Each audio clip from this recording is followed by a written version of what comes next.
안녕하십니까. 고향 출신 국민의힘 보건복지위원회 이인혜 의원입니다.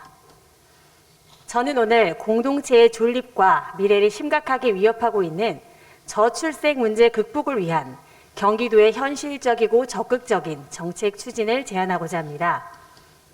저는 8살, 5살, 3살, 세 아이를 둔 워킹맘입니다. 현재 대한민국에서 아이 셋을 키운다라고 하면 애국자라는 말을 들어보셨죠?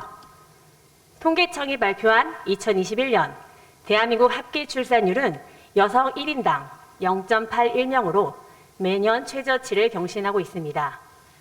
경기도는 0.85명으로 전국 수치보다 조금 낮지만 매우 낮은 수치입니다. OECD 38개 회원국 중 합계 출산율이 한 명에 못 미치는 국가는 대한민국뿐입니다. 저출생 문제는 아무리 언급해도 부족한 현재 우리 사회의 가장 시급한 현안입니다. 인구 감소로 인한 지역 소멸이 국가의 소멸까지도 부를 수 있기 때문입니다. 출산율이 낮은 이유는 전통적인 결혼관과 가족 간의 변화, 1인 가구의 증가, 경제적 이유 등 여러 가지 원인에 기인합니다. 저출생 문제의 해결은 정부와 모든 지자체의 현안이며 출산율을 높이기 위한 각종 정책들이 앞다퉈 추진되고 있습니다. 저는 오늘 저출생 현상을 육아 정책에 대한 변화의 필요성 차원에서 바라보고자 합니다. 대한민국에서 아이 키우기란 쉽지 않다라는 이야기를 많이 들어보셨으리라 생각합니다. 대한민국이 경기도가 과연 아이 키우기 좋은 환경인지를 살펴볼 필요가 있습니다. 저출생 현상의 가장 중요한 원인으로는 여성들의 일과 가정의 양립의 어려움을 꼽을 수 있습니다. 첫째, 제도적 미비점의 대표적 사례로 직장의 육아 지원 근로 환경 등을 들 수 있습니다.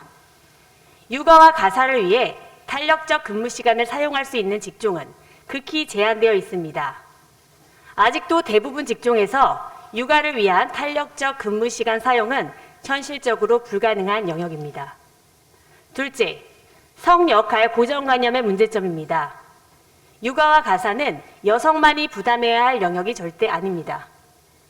통계를 보니 여성의 하루 평균 가사 노동 시간은 225분으로 64분의 남성 가사 노동 시간에 비하여 약 3.5배 정도 높습니다.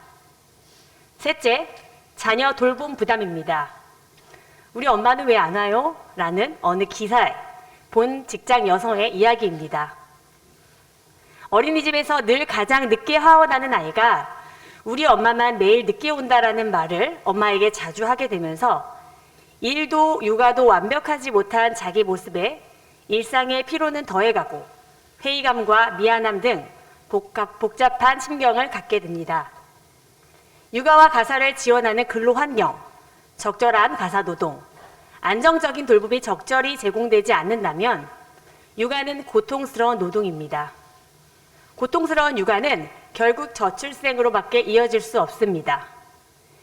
육아 지원과 관련한 지자체 정책 중 서울시 사례를 몇 가지 살펴보겠습니다. 최근 서울시는 엄마 아빠 행복 프로젝트를 발표했습니다. 육아 조력자 돌봄수당 지급, 등원 준비 및 등하원 서비스, 가사 서비스 지원, 키즈 오케이존 지정, 유아 카시트 장착 대형 택시 운영, 서울 엄마 아빠 VIP존, 육아휴직 장려금 지급 등 육아 불편 해소를 위한 현실적 지원 정책을 다양하게 담았습니다. 반면 경기도의 육아 지원 사업은 난임 부부 지원 및 공공산후조리원 지원 등 출산 혜택은 늘어나고 있지만 육아와 일의 병행에서 어려움을 느끼는 가사 부담, 돌봄 문제 등에 대한 현실적인 지원 정책은 부족한 실정입니다. 저출생 문제 해결은 국가의 존립 자체와 직결된다는 점에서 관련 정책은 더욱 현실적이고 적극적으로 추진되어야 합니다. 아이를 낳고 기르기 좋은 환경이 만들어질 때 출생률도 높아지고 지속 가능한 공동체를 꿈꿀 수 있습니다. 앞선 정책으로 대한민국을 선도 중인 경기도가 저출생 극복 정책도 현실적이고 높은 수준 정책을 적극적으로 추진해 주시길 바라며 5분 자유발언을 마치겠습니다. 끝까지 경청해 주셔서 감사합니다.